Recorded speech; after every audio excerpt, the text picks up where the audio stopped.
welcome to the Clay and Kobe Show.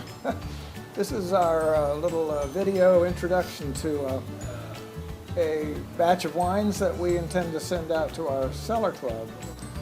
And we're featuring 3 wines, as we often do during the summertime. So without any further ado, let's get started. Kobe, what is that wine you're pouring first?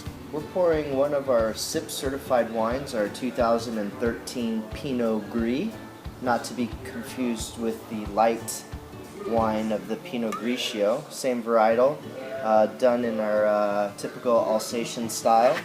The 2013 Pinot Gris is 100% barrel fermented in neutral French oak barrels. You find that this wine is very rich. It's got great mouthfeel to it, but it's backed by some bracing acidity, so a great food wine. This wine will stand up to a variety of dishes. They are fun, but this is something that wants rich food to accompany it. It's one of the 4 classic white wines of Alsace, where it is valued as a great accompaniment to, let's say, game, to some cheeses and so forth. Where did the grapes come from for this, Kobe? So these grapes are all 100% from Letitia, our friends over at Letitia Vineyard and Winery. They've got about 5 acres of Pinot Gris planted, so we're lucky enough to get about half of their supply. Yeah.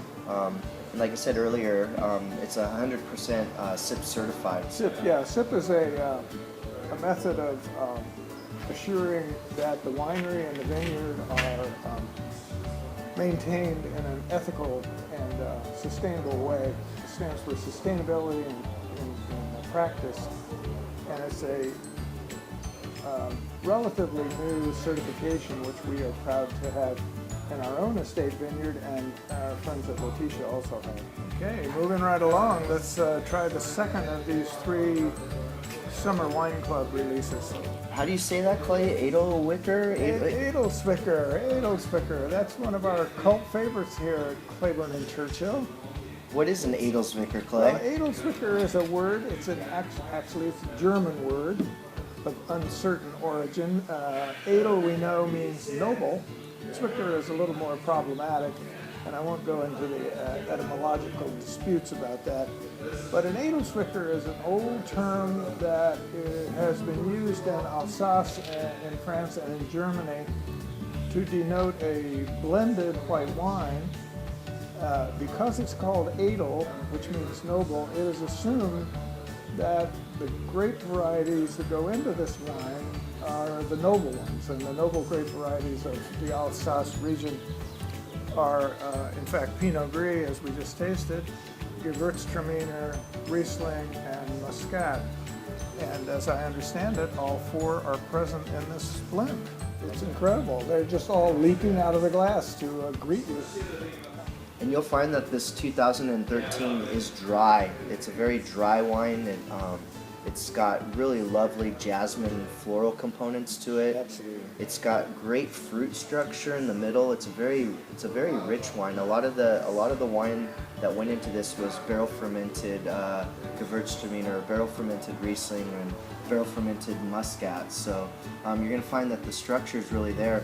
But then the end, you instead of getting the sweetness, you're getting this just lovely, like, almost wet stone and this very bracing acidity. So again, this wine is, in my opinion, just a lovely wine, a great summertime wine. You know, you can sip it out on your deck, or you can enjoy it with some lighter dishes. So it's a wine that sells out every year long before the next vintage comes out. It'll be gone by the end of the summer, so a word to the wise. Okay, the 3rd wine in our Summer Wine Club shipment looks like a red wine. What's that, Kobe? this is our much anticipated Twin Creeks bottling of our Pinot Noir.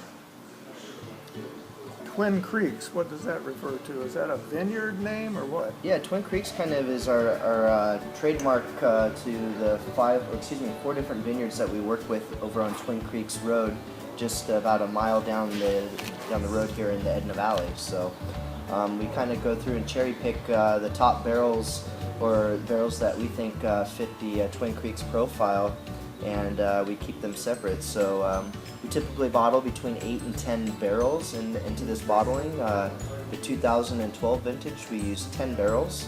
So we use a decent amount of new French oak, but the type of French oak that we like is the stuff that doesn't impact the wine. It really elevates the fruit of the wine itself. So you'll find that this wine has a little bit of this sandalwood component to it, but it doesn't take away from the very nice deep floral or deep fruity components to it, and a little bit of that cola or spice that the Twin Creeks vineyards typically have. So This to me it just speaks Twin Creeks when I put my nose in it.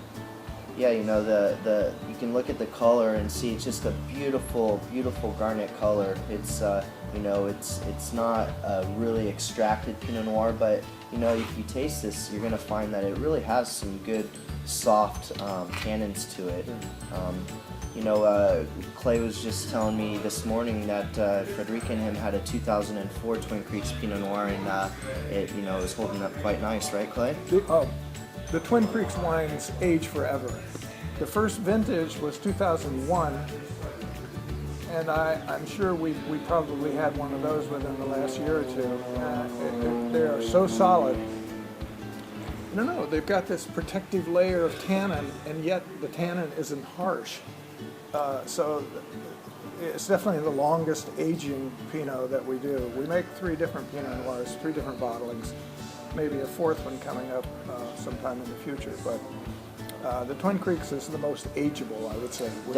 Definitely, and I mean the 2012 is tasting fantastic right now, but my opinion, it needs a little bit more time in bottle. It's the fruit components and the oak components are all coming together, along with that nice kind of almost tart cherry on the finish. So I think this is definitely going to be another age-worthy wine that we did. So It may need a little more time in the bottle, but I'm not sure this one is going to spend much more time in its bottle. Well, there you have it, folks. Those are 3 new wines coming out this summer, and you can certainly order them through our website. If you're in the wine club, you're going to be getting these and enjoying them, and we encourage you to reorder as soon as possible, because none of these 3 is made in large quantities, so they won't be around forever. Till next time, it's Clay Thompson and winemaker Kobe Parker Garcia saying cheers, Clay.